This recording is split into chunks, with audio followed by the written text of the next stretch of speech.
स्वागत है आपका हमारे इस वीडियो चैनल में। मैं हूं डॉक्टर एस आर सागर और आप देख रहे हैं हमारे video channel economics by doctor S R Sagar को। चूँकि पिछले वीडियो में हमने बताया था आपको कि कोरिलेशन क्या है, Karl Pearson coefficient of correlation को कैसे निकालते हैं, है ना। और आज हमको बताने जा रहे हैं बहुत ही इंटरेस्टिंग और कोएफिशिएंट ऑफ कोरिलेशन निकालने का एक आसान सा तरीका, जिसको स्पीयरमैन ने बताया था। स्पीयरमैन के फार्मूले की मदद की सहायता से हम लोग Karl Pearson coefficient of correlation निकालेंगे, है ना। और इसी को दूसरा नाम से हम लोग जानते हैं, वह है रैंक कोएफिशिएंट ऑफ कोरिलेशन, है ना। Karl Pearson coefficient of correlation के कई फार्मूले थे, लेकिन जो स्पीयरमैन कोएफिशिएंट ऑफ कोरिलेशन है उनके केवल मात्र हम लोग दो फार्मूले को ही देखेंगे। क्योंकि वहाँ कार्ल पियर्सन में क्या था, कैलकुलेशन वर्क आपको ज़्यादा करना पड़ रहा था, लेकिन स्पीयरमैन कोएफिशिएंट ऑफ कोरिलेशन जब हम निकालेंगे तो कैलकुलेशन थोड़ा कम करना पड़ता है। क्योंकि इसका दूसरा नाम हम लोग जानते हैं कि रैंक कोएफिशिएंट ऑफ कोरिलेशन है। तो सीधा सा सवाल है कि रैंक इसका कोएफिशिएंट ऑफ कोरिलेशन क्यों कहते हैं। देखिए इसमें क्या करते हैं हम लोग, इसमें क्या करते हैं कि जो वैल्यू होता है दोनों सीरीज का, एक्स और वाई सीरीज का, उसको हम लोग पहले रैंकिंग करते हैं, उसके बाद फार्मूले की मदद से हम कोएफिशिएंट ऑफ कोरिलेशन को निकालते हैं। तो चलिए हमको लिए चलते हैं आपको हमारे उस सवाल पर जिसको हम लोग बनाएंगे। इसकी मदद से हम लोग सवाल को सॉल्व करेंगे स्पीयरमैन के फार्मूले की मदद से। उस फार्मूले को भी देखते हैं। तो सबसे पहले देखिए क्या होता है कि हो सकता है कि आपका जो रैंक है 2-3 रिपीट भी हो सकता है, नहीं भी हो सकता है। तो दो फार्मूला है Karl Pearson coefficient of correlation के बाद जो स्पीयरमैन है उनके फार्मूले की मदद से, स्पीयरमैन के फार्मूले के हिसाब से दो तरह से हम लोग कोएफिशिएंट ऑफ कोरिलेशन निकालेंगे। पहला, when ranks are not repeated, यानी कि हम लोग जो रैंकिंग करेंगे, अगर रैंकिंग रिपीट नहीं होता है तब उस कंडीशन में इस फार्मूले को यूज करेंगे, है ना। किस फार्मूले को, ये जो देख रहे हैं आप, इस फार्मूले को यूज करेंगे। क्या है, ये रो से सिंबल करते हैं कोएफिशिएंट ऑफ कोरिलेशन जो स्पीयरमैन का है। और ये फार्मूला था 1 - 6 सिग्मा डी स्क्वायर को NQ - N से डिवाइड कर देंगे, है ना। तो ये D क्या है तब ना, देखिए D क्या होता है, ये RX - RY होगा। अब सवाल है कि RX क्या है और RY क्या है। तो जैसा आपको स्क्रीन पर दिख रहा होगा, हमने लिख दिया है कि जो रो का सिंबल है वो स्पीयरमैन कोएफिशिएंट ऑफ कोरिलेशन है। RX जो है, जो X ऑर्डर है, X सीरीज है, उसका रैंक है। RY जो है ये Y सीरीज का जो वैल्यू है उसका रैंकिंग है। और जो D निकलता है, D हमने बता ही दिया आपको अभी कि वो जो दोनों सीरीज का जो रैंकिंग है X और Y का, उसका अंतर होता है। और इसी के बाद इसको हम लोग D स्क्वायर कर लेते हैं, यानी the sum of square of difference between ranks of X series and Y series, है ना। तो चलिए चलते हैं सवाल पर, उसके बाद देखते हैं फार्मूला क्या होगा, कौन सा फार्मूला फिट करेंगे।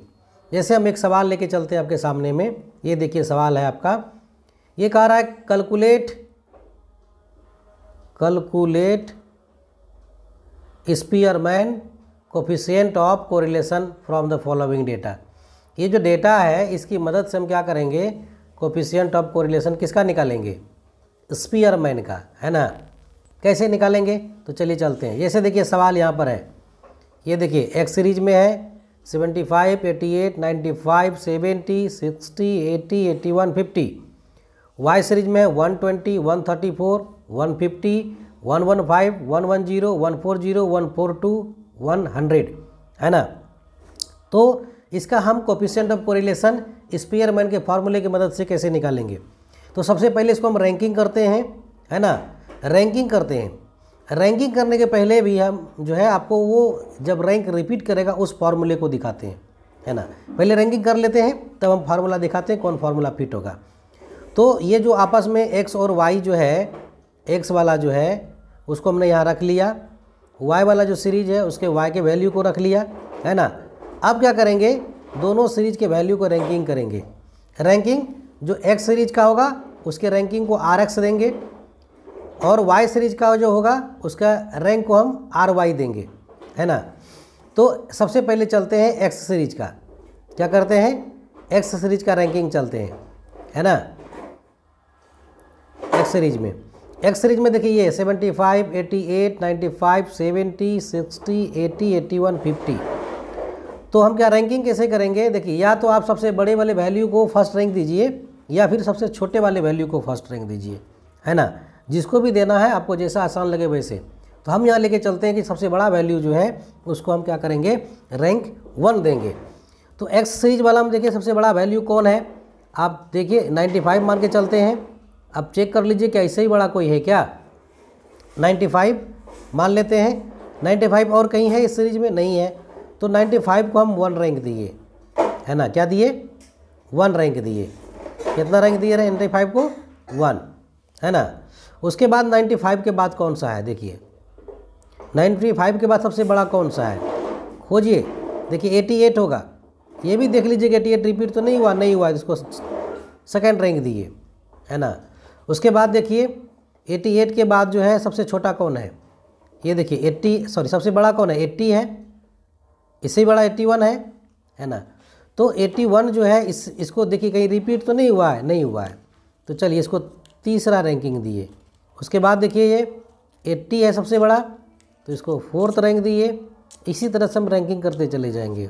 80 के बाद कौन सा है, देखिए 80 के बाद 75 है, ये 5 रैंक दिए। 75 को भी टिक कर लिए कि ये भी हो गया। उसके बाद कौन सा है, देखिए 70 है, ये 6 रैंक दिए। 70 के बाद क्या होगा, 70 के बाद कौन सा होगा इसमें से, ये देखिए ये 70 के बाद देखिए 60 है, ये 7 रैंक हो गया। उसके बाद 50 सबसे लास्ट में 8 रैंक होगा। या कोई रिपीट नहीं किया है ना, कोई रैंक रिपीट नहीं किया है। तो अब क्या करेंगे हम लोग, देखिए हम पढ़ा रहे हैं तो मेरा बेटा भी जो है बगल से ये देखने के लिए आ गया कि क्या पढ़ा रहा है ना। इसका नाम सुंदरम है। आगे बढ़े, चलिए अब क्या करेंगे, हम वाई सीरीज का रैंकिंग करेंगे। वाई सीरीज का रैंकिंग कैसे करेंगे, तो इसमें देखिए कि सबसे बड़ा नंबर कौन सा है, सबसे बड़ा नंबर कौन सा है वाई सीरीज में, तो उसको चेक कीजिए। जैसे 150 मान के चलते हैं, तो 150 के अलावा भी कोई है क्या जो सबसे बड़ा है, देखिए तो नहीं है।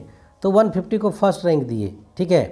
तो चलिए ये हो गया। उसके बाद 150 के बाद सबसे बड़ा कौन है इसमें, देखिए 142, इसको सेकंड रैंक दिए।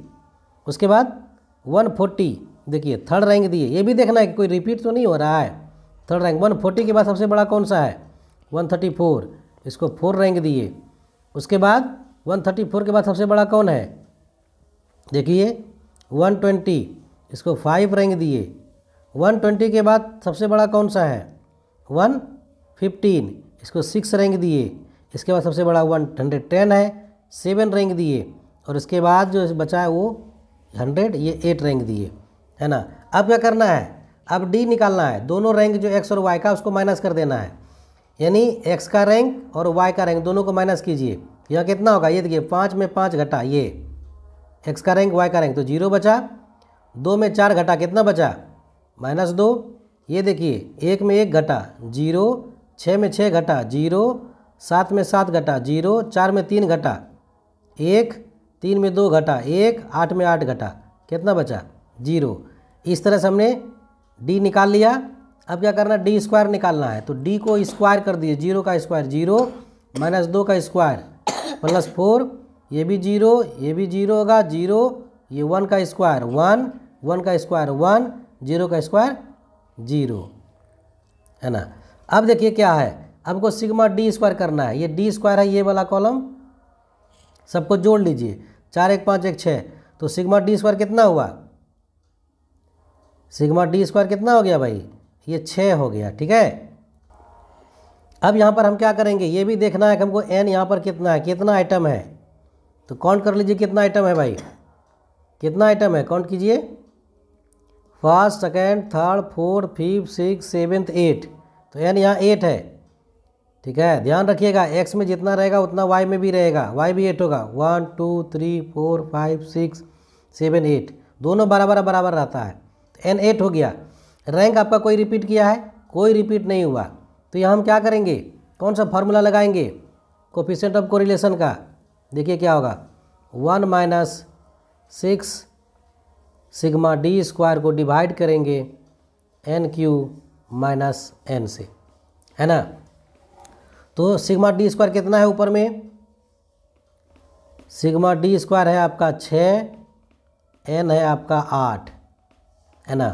तो वैल्यू को रख दीजिए यहाँ पर, कितना हो जाएगा, रो से डिनोट करते हैं 1 माइनस 6 गुना डी स्क्वायर, डी स्क्वायर तो 6 है, एन 8 है, इसका क्यू माइनस 8। तो ये कितना हो गया, 1 माइनस 36 को डिवाइड करेंगे कितना,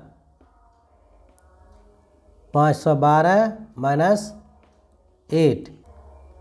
अब अगर हम इसको सॉल्व करें तो ये हमारा हो गया 1 माइनस 36 डिवाइडेड बाय 504। तो ये हो गया 504 माइनस 36 को डिवाइड करेंगे 504 से।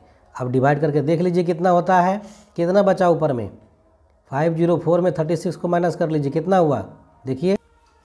तो यहाँ पर हमारा कितना निकल गया, ये देख लीजिए आप कितना निकला है। तो कैलकुलेशन करके हमने लिख दिया यहाँ पर, ये हो गया हमारा 468 को 504 से डिवाइड करेंगे तो 0.9285, इसको हम लिख सकते हैं प्लस में 0.93। चूँकि आर का मान कितना आया, आर का मान ये प्लस 0.75 से अधिक है, लेकर के 1 के बीच है, इसलिए कौन सा कोरिलेशन होगा, ये होगा हाई डिग्री पॉजिटिव कोरिलेशन। कौन होगा, हाई डिग्री